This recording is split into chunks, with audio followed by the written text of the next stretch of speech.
Gérard Vespierre, bonjour à vous. Bonjour à vous. Merci d'avoir Également. accepté notre invitation dans le Grand Journal. Vous êtes chercheur associé à la FEMO, la Fondation d'études pour le Moyen-Orient.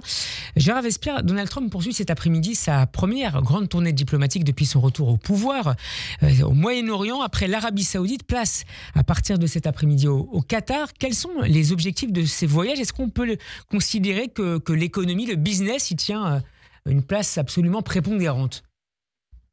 Tout à fait. Donc, cela me fait penser, n'est-ce pas, à la célèbre formule d'un politicien français du 19e siècle, enrichissez-vous, Guizot, mais maintenant c'est plutôt enrichissons-nous, n'est-ce pas? Et donc, puisque les États-Unis sont complètement prêts à investir et à recevoir aussi de l'argent de la part donc des partenaires de la région moyenne-orientale. Les contrats vont pleuvoir du côté militaire. Il y a des ouvertures sur le plan industriel et nucléaire civil. Donc aussi sur l'ouverture du tourisme en Arabie Saoudite. Donc il y a, sans compter les programmes immobiliers chers à la famille Trump. Donc effectivement, et cette vision-là s'élargit à l'Iran, puisque l'Iran, à ce sujet-là, Trump dit « je vous propose une nouvelle voie ». Donc, c'est la même, je dirais, la même orientation d'avoir cet enrichissement de la population en Iran à nouveau pour résoudre les problèmes. Même discours vis-à-vis de la Syrie et la levée des sanctions. Enfin, vis-à-vis du Liban aussi. Oui. Nous allons aider à vous reconstruire. Donc, on a une thématique centrale que par le développement industriel, commercial, financier, eh bien, il y a une façon de résoudre beaucoup de problèmes dans toute la région. Il s'imagine donc remodeler le Moyen-Orient sur un modèle un peu différent, voire très différent même de celui de George Bush Jr., non pas par la guerre, mais par la diplomatie transactionnelle? Alors oui, votre schéma est très abrupt, n'est-ce pas? Les États-Unis ont déclenché en 2003 cette opération en Irak parce qu'ils avaient été victimes en 2001 d'une épouvantable situation. Et donc il fallait redonner une visibilité de puissance à l'armée américaine. N'oublions pas ça.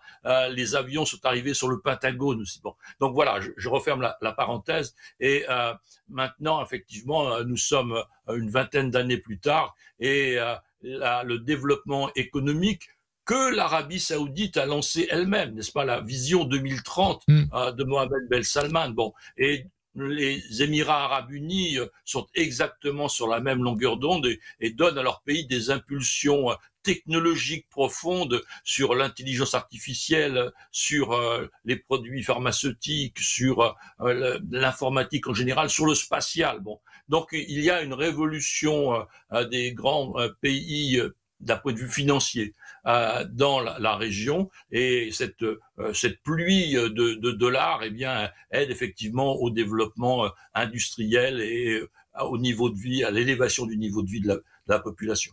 Quelle place tiennent justement ces nouvelles technologies dans ces deals annoncés ou qui seront annoncés dans les prochaines heures avec l'Arabie Saoudite ou avec le Qatar ou les Émirats? C'est devenu une arme aussi, enfin une arme, plutôt un levier économique pour Trump pour essayer de nouer de nouveaux accords.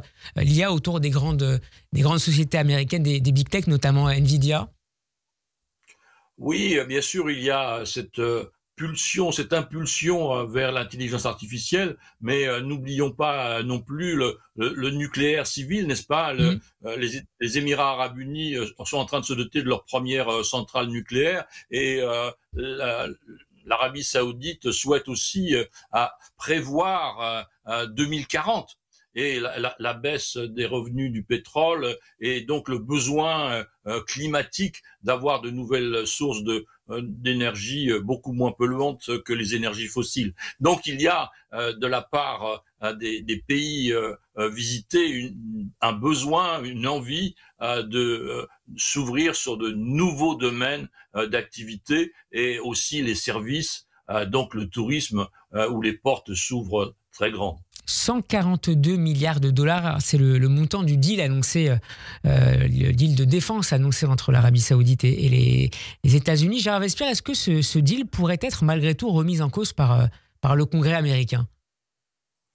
Je pense qu'il faut être très très prudent sur les chiffres avec le président américain, n'est-ce pas? Si on se réfère à ces citations chiffrées concernant la contribution américaine aux opérations en Ukraine, oui. Il faut diviser par 3. Donc voilà, je crois qu'il faut là aussi être très prudent, mais il s'agit de contrats importants.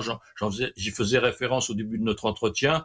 L'Arabie Saoudite est le premier client de militaires des États-Unis. Donc, à l'évidence, il y a là un effet très très important par les besoins et l'importance de protéger le royaume. Sur le plan diplomatique, Donald Trump a assuré que les Saoudiens rejoindraient les accords d'Abraham le moment venu. Cependant, cette perspective semble assez lointaine, Gérard Vespierre, au vu de la guerre à Gaza.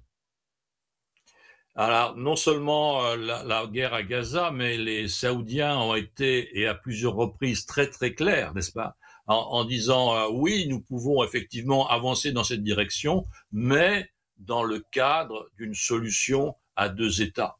Donc ça, c'est le grand pivot de cette négociation, et cela vaudra aussi pour l'ensemble des pays arabes, n'est-ce pas? Il est question dont je crois Trump a mentionné les accords d'Abraham et encourage la Syrie à rejoindre les accords d'Abraham. Voilà, donc ça sera exactement, je pense, la réponse syrienne sera très proche de la réponse de l'Arabie Saoudite. Oui, pourquoi pas, mais et au vu des ambitions diplomatiques de Donald Trump, est-ce que ça suppose que l'administration républicaine va faire pression sur le gouvernement israélien de Benjamin Netanyahou, justement pour qu'à moyen terme, cette question, cette reprise des négociations avec les Palestiniens soit avancée pour que ces accords d'Abraham puissent être prolongés?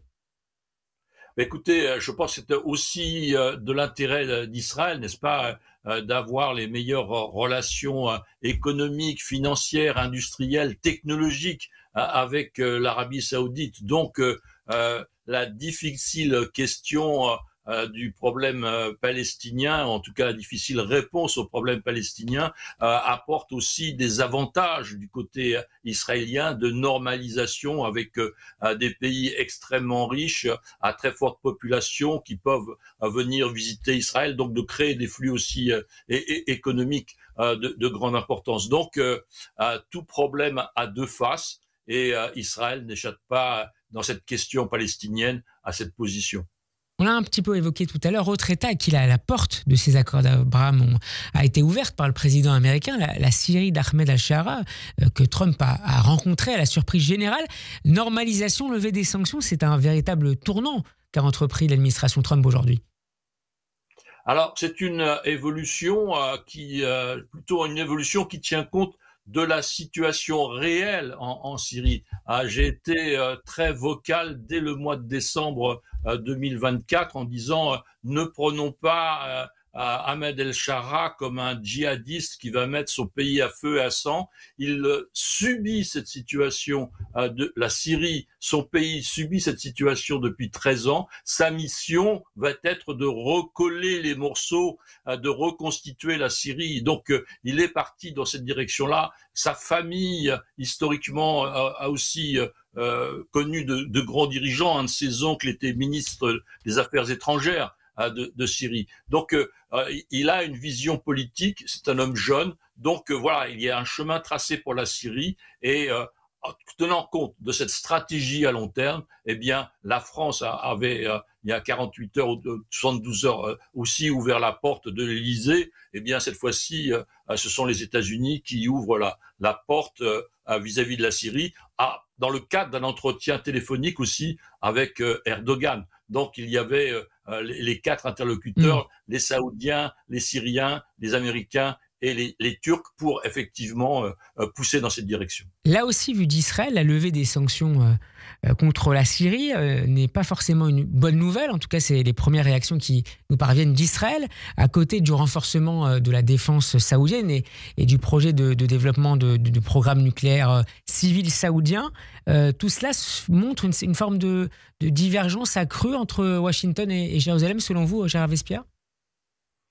Je ne crois pas. Je ne crois que la situation doit évoluer dans cette direction-là. Si vous voulez, à partir du moment où vous avez des voisins pauvres, ventre creux n'a pas d'oreille, n'est-ce pas? Et ce dicton-là est d'importance. À ce moment-là, vous avez des populations entières qui sont prêtes à rejoindre des extrémistes. À partir du moment où vous poussez dans la direction du développement économique, de l'amélioration du niveau de vie, vous arrivez à des choses essentielles. Et la chose essentielle en ce qui concerne le Proche et le Moyen-Orient, c'est une cohabitation pacifique. Donc, à partir du moment où tout le monde a intérêt à protéger ses avoirs, parce que les avoirs croissent et s'améliorent, eh bien, vous arrivez aussi à la paix par le haut, au lieu d'avoir, je dirais, la guerre par le bas.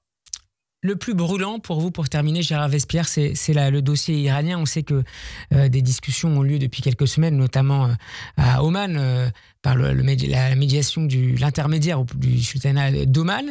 Et du côté américain, c'est Steve Witkoff qui les mène. On peut envisager que cette ouverture diplomatique mène d'ici à quelques mois à la signature d'un nouveau deal qui prendrait le relais du DCPOA, de l'accord de Vienne de 2015 dont s'était retiré Donald Trump?